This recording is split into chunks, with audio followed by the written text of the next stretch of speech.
નમસ્કાર દર્શક મિત્રો, ધી લોકસત્તા શોમાં આપનું સ્વાગત છે। રાજકારણમાં ઘણીવાર એવી બધી ઘટનાઓ બનતી હોય છે કે જે સૌ કોઈને હચમચાવી મૂકે। જેમ કે તાજેતરમાં જ અમેરિકામાં જે ચાર્લી કિર્કની જાહેરમાં હત્યા કરવામાં આવી હતી, તેના કારણે ભારે ચકચાર મચી જવા પામી છે। સમાચાર એવા મળી રહ્યા છે કે રૂઢિચુસ્ત યુવા જૂથના ટર્નિંગ પોઈન્ટ યુએસએના સીઈઓ અને સહસ્થાપક ચાર્લી કિર્કની ઉટા વેલી યુનિવર્સિટીમાં એક ડિબેટ ઇવેન્ટ દરમિયાન જાહેરમાં ગોળી મારીને હત્યા કરી દેવામાં આવી હતી।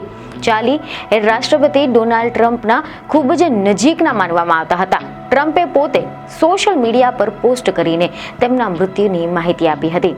ટ્રમ્પે ચાર્લીના સન્માનમાં દેશના તમામ રાષ્ટ્રીય ધ્વજ અડધી કાઠીએ લહેરાવવાનો આદેશ આપ્યો હતો અને આ ગોળીબારની ઘટનામાં અધિકારીઓએ એક વ્યક્તિની પણ અટકાયત કરી હતી અને મીડિયામાંથી એવા અહેવાલો સામે આવ્યા કે હુમલાખોરે સ્વેચ્છાએ આત્મસમર્પણ કર્યા હોવાના સમાચાર સામે આવ્યા હતા। ઉટાહમાં એક કોલેજના કાર્યક્રમમાં બોલતી વખતે કિર્કને ગોળી મારીને હત્યા કરી દેવામાં આવી હતી અને આ મામલે ડોનાલ્ડ ટ્રમ્પે કહ્યું કે કિર્કના હત્યારાઓ પોલીસની કસ્ટડીમાં છે। એના પછી તપાસ દરમિયાન આ હત્યારાની ઓળખ ટેલર રોબિન્સન્સ તરીકે કરવામાં આવી હતી। પરિવારજનોનું કહેવું છે કે ચાર્લી કિર્કની હત્યાના થોડા સમય પહેલાથી જ આ ટેલર એ ખૂબ જ રાજકીય બની ગયા હતા। ટેલર વિશે તેમના પરિવારજનોએ જ સુરક્ષા એજન્સીઓને જાણ પણ કરી હતી। ચાર્લીના અવસાન પછી આના વિશે માહિતી આપતા ટ્રમ્પે લખ્યું કે મહાન અને સુપ્રસિદ્ધ ચાર્લી કિર્ક હવે આ દુનિયામાં નથી રહ્યા અને અમેરિકાના યુવાનોને તેમનાથી વધુ સારી રીતે કોઈ જ સમજી શક્યું નથી અને ચાર્લી જેવું હૃદય કોઈનું પણ ન હતું। તેમને બધા દ્વારા પ્રેમ અને આદર આપવામાં આવતો હતો, ખાસ કરીને હું, અને હવે તે આપણી વચ્ચે નથી રહ્યો। મેલાનિયા અને હું તેમની પત્ની એરિકા અને સમગ્ર પરિવારની પ્રત્યે સંવેદના વ્યક્ત કરીએ છીએ। Charlie will love you. જો કે આ થઈ ચાર્લીની વાત, પરંતુ શું તમે જાણો છો કે અમેરિકાના રાજકારણમાં થયેલા આ પ્રકારની હત્યા એ કોઈ પહેલીવાર ઘટેલી ઘટના નથી, પરંતુ આના અગાઉ પણ ભૂતકાળમાં આવા અનેક રાજકીય કિસ્સાઓ સામે આવી ચૂક્યા છે। યુએસના ઇતિહાસમાં નોંધાયેલા કેટલાક હાઈ પ્રોફાઇલ પોલિટિકલ મર્ડર કેસો વિશે જો આપણે ડિટેલમાં વાત કરીએ તો મીડિયામાંથી કેટલાક અહેવાલ એવા મળી આવ્યા છે કે અબ્રાહમ લિંકનને એ પ્રથમ યુએસ પ્રેસિડેન્ટ હતા કે જેમની હત્યા કરવામાં આવી હતી। તારીખ 14 એપ્રિલ 1865ના રોજ જ્હોન વિલ્સન બૂથ નામના એક શખ્સે તેમને ગોળી મારી દીધી હતી। લિંકન અને તેમના પત્ની વોશિંગ્ટન ડીસીમાં એક થિયેટરમાં નાટક જોવા ગયા હતા અને ત્યારે આ ગોળીબાર કરવામાં આવ્યો હતો। લિંકનનો બીજા દિવસે એટલે કે તારીખ 15 એપ્રિલના રોજ જીવ ગયો હતો। રાષ્ટ્રપતિ પદ માટેના ચૂંટણી પ્રચારમાં લિંકને ગુલામી પ્રથાનો ભરપૂર વિરોધ કર્યો હતો। તેમની જીતના કારણે અમેરિકાના દક્ષિણી પ્રાંતોને આ પ્રથા નાબૂદ થવાનો ભય સતાવી રહ્યો હતો। બૂથને થોડા દિવસો પછી વર્જિનિયામાં ગોળી મારી દેવામાં આવ્યો હતો। આના પછી બીજી ઘટનામાં એવા અહેવાલો મળ્યા હતા કે ગારફિલ્ડ એ બીજા રાષ્ટ્રપતિ હતા કે જેમની હત્યા કરવામાં આવી હોય। તારીખ 2 જુલાઈ 1881ના રોજ તેઓ વોશિંગ્ટન ડીસીમાં એક રેલવે સ્ટેશનમાંથી પસાર થઈ રહ્યા હતા। ત્યારે દરમિયાન ચાર્લ્સ જે ગુટેયુ નામના એક શખ્સે તેમને ગોળી મારી દીધી હતી। ડોક્ટરો તેમના શરીરમાંથી બુલેટ શોધી શક્યા ન હતા, પરંતુ ગોળી વાગ્યા બાદ થયેલા કોમ્પ્લિકેશનના કારણે એ જ વર્ષની તારીખ 19 સપ્ટેમ્બરના રોજ તેમનો જીવ ગયો હતો। ચાર્લ્સ એક કથિત રીતે માનસિક બીમાર હોવાનું કહેવામાં આવ્યું હતું, તેમજ તેને જૂન 1882માં દોષિત જાહેર કરવામાં આવ્યો હતો। આવી જ રીતે 25મા રાષ્ટ્રપતિ વિલિયમ મેકિનલને પણ આ ઘટનાનો સામનો કરવો પડ્યો હતો। તારીખ 6 સપ્ટેમ્બર 1901ના રોજ ન્યુયોર્કના બફેલોમાં પ્રચાર અભિયાન દરમિયાન તેમની સાથે આવી જ એક પ્રકારની ઘટના બની હતી। તેમને ગોળી મારી દેવામાં આવી હતી।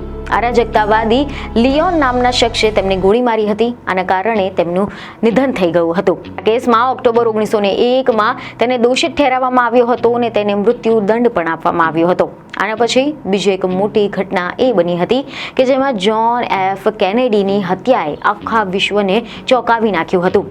અહેવાલ એવા મળ્યા હતા કે તારીખ 2 નવેમ્બર 1963ના રોજ ટેક્સાસના ડલાસની મુલાકાત લેતી વખતે તેમની હત્યા કરી દેવામાં આવી હતી। એક હાઈ પાવર્ડ રાઇફલથી સજ્જ બંદૂકધારીએ તેમને ગોળી મારી દીધી હતી, જેના કારણે તેમને જીવ ગુમાવ્યો હતો। રાષ્ટ્રપતિના કાફલા દરમિયાન મધ્ય ડલાસમાંથી ગોળીબાર થયો હતો, જેના બાદમાં કેનેડીને હોસ્પિટલમાં લઈ જવામાં આવ્યા હતા, જ્યાં તેમને ટૂંકી સારવાર બાદ નિધન થઈ ગયું હતું। હત્યા પછી પોલીસે પૂર્વ મરીન સૈનિક લી હાર્વે ઓસ્વાલ્ડ ઓસ્વાલ્ડની ધરપકડ કરી હતી અને 2 દિવસ પછી ઓસ્વાલ્ડને પોલીસના મુખ્યાલયથી કાઉન્ટી જેલમાં લઈ જવામાં આવ્યો હતો.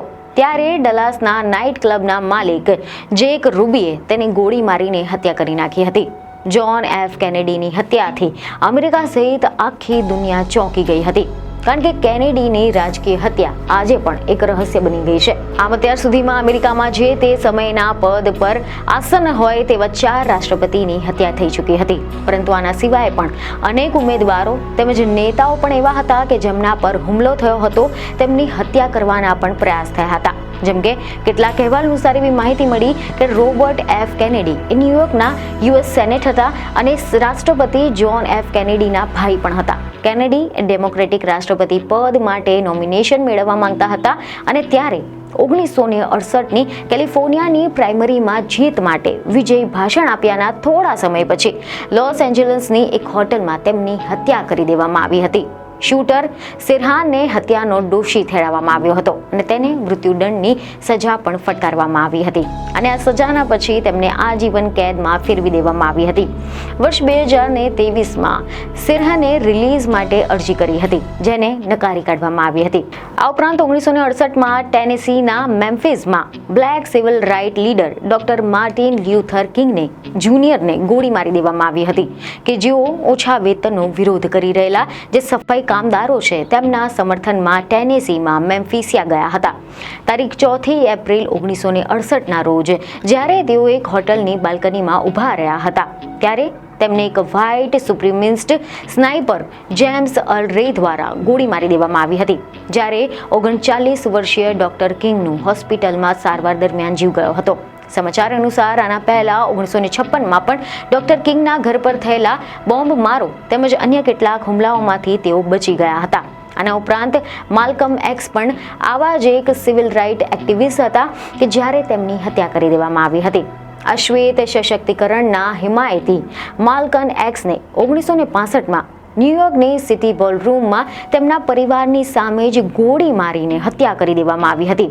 જ્યારે તેમની હત્યા કરવામાં આવી ત્યારે તેઓ માત્ર 39 વર્ષના હતા. તેઓ વર્ષો સુધી નેશન ઓફ ઇસ્લામના અગ્રણી પ્રવક્તા રહ્યા હતા કે જે બ્લેક અમેરિકનો માટે અલગતાવાદની હિમાયત કરતા હતા, પરંતુ તેમના વિચારોની પાછળ મોડરેટ બન્યા હતા. મોહમ્મદ અઝીઝ ખલીલ ઇસ્લામ અને થોમસ હેગનની હત્યાના દોષી ઠેરવવામાં આવ્યા હતા અને તેમને આજીવન કેદની સજા ફટકારવામાં આવી હતી. વર્ષ 2021માં અઝીઝ અને ઇસ્લામની સજા રદ કરવામાં આવી હતી અને હવે તાજેતરમાં પણ એવા સમાચાર સામે આવ્યા હતા કે 14 જૂન 2025ના રોજ મિનેસોટામાં 2 ડેમોક્રેટિક રાજ્ય લોજિન્સ્ટર લેટ્સના તેમના ઘરમાં જ ગોળી મારીને હત્યા કરવામાં આવી હતી કે જેને પોલિટિકલી મોટિવેટેડ હત્યા ગણવામાં આવી હતી. ડેમોક્રેટિક સ્ટેટ પ્રતિનિધિ મેલિસા હાર્ટમેન અને તેમના પતિ માર્કની તેમના ઘરમાં ગોળી મારીને હત્યા કરવામાં આવી હતી. સ્ટેટ સેનેટર જોન હોફમેન અને તેમના પત્ની યવેટને અન્ય એક સંબંધી ઘટનામાં તેમના ઘર પર ઘણીવાર ગોળી મારીને હત્યા કરવાનો પણ પ્રયાસ કરવામાં આવ્યો હતો, પરંતુ તેઓ આ બધા જ હુમલામાંથી બચી ગયા હતા. તો આના ઉપરાંત ગયા વર્ષે એવા પણ અહેવાલો મળ્યા હતા કે ડોનાલ્ડ ટ્રમ્પ 2 વાર આવા નિશાન પર આવ્યા હતા.